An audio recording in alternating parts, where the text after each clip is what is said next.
Hi there, I'm Louise and I'm a senior workplace wellbeing trainer. Today I'm going to take you through the 5 ways to wellbeing. So if you're an individual looking to support your well-being, then this is a great place to start. But also if you're an organization, maybe you're part of an HR team or a CEO or you're a manager, then promoting the 5 ways to well-being in your organization can have a very positive effect. Improving mental health and well-being at work can feel like a challenge, especially if you work in a very fast-paced or stressful environment. But what the 5 ways to well-being provide is some very simple daily habits that you can do throughout your day that will support your well-being. I will say that if you have a mental health condition, it is important to speak to your GP to ensure that you get the correct treatment. But the 5 ways to well-being can support your recovery and they can help you to build resilience around stress and prevent you from moving into poor mental health. So the first of the five is to connect with others.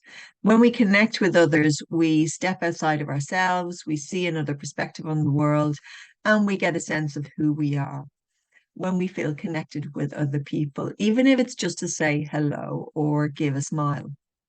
Talking and listening are really good for us. Talking activates the vagus nerve and, in turn, the parasympathetic nervous system, which is the rest and digest. And it's a way of calming us down. When we connect with others, we also get a sense of belonging so that we don't feel so isolated and alone. So that's the first one. Connect with someone today. You could send a message to a friend or a colleague to go for a walk over lunchtime, or you could have a chat with a person serving you coffee in a cafe.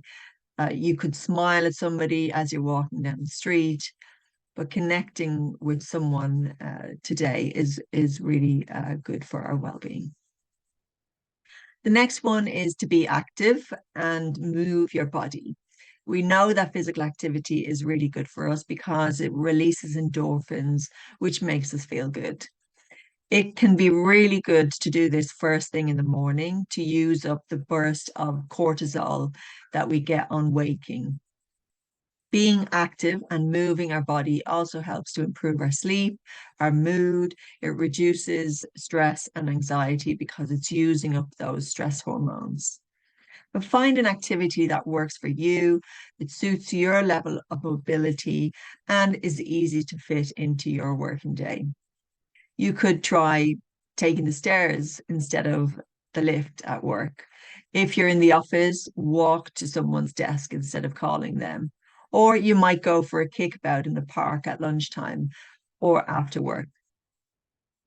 The next one is to take notice. And the more you can remind yourself to take notice of what's going on in your surroundings, the more you train your brain to be more present.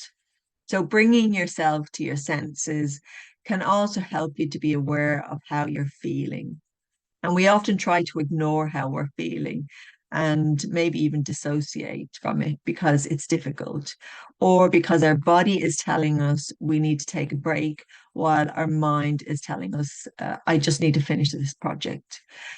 It's really important to listen to your body and do what it needs to stay well. So, how can you practice this step while at work? Well, you can do it at any time, anywhere, by bringing your attention to what's around you. What do you see, hear, smell? What can you taste? What can you touch in your environment? You could have a plant or a beautiful flower on your desk that you can look at. Or when you go for a walk, you could notice what the sky looks like today. When you eat your lunch, you could really taste the food instead of eating so quickly that you don't notice it. Or you could listen to some beautiful music. The next one is to keep learning, and the brain loves novelty, and continued learning through life enhances our self-esteem. It's really good for our confidence to be learning new things, and it makes us feel good about ourselves. It doesn't mean that we all need to sign up to a master's degree. It could be that you read a new book or you learn a new recipe, finding things that you enjoy as well as trying new things. It could be that you try to learn something new about your colleagues so that you can have a better relationship with them. The final one is to give. So, another one that gets us to step outside of ourselves, helping others also makes us feel good. Again, it doesn't need to be any big gesture. Small acts of kindness on a regular basis are better than one big act every now and again because it's the regularity and not the size of the gesture that trains our brain.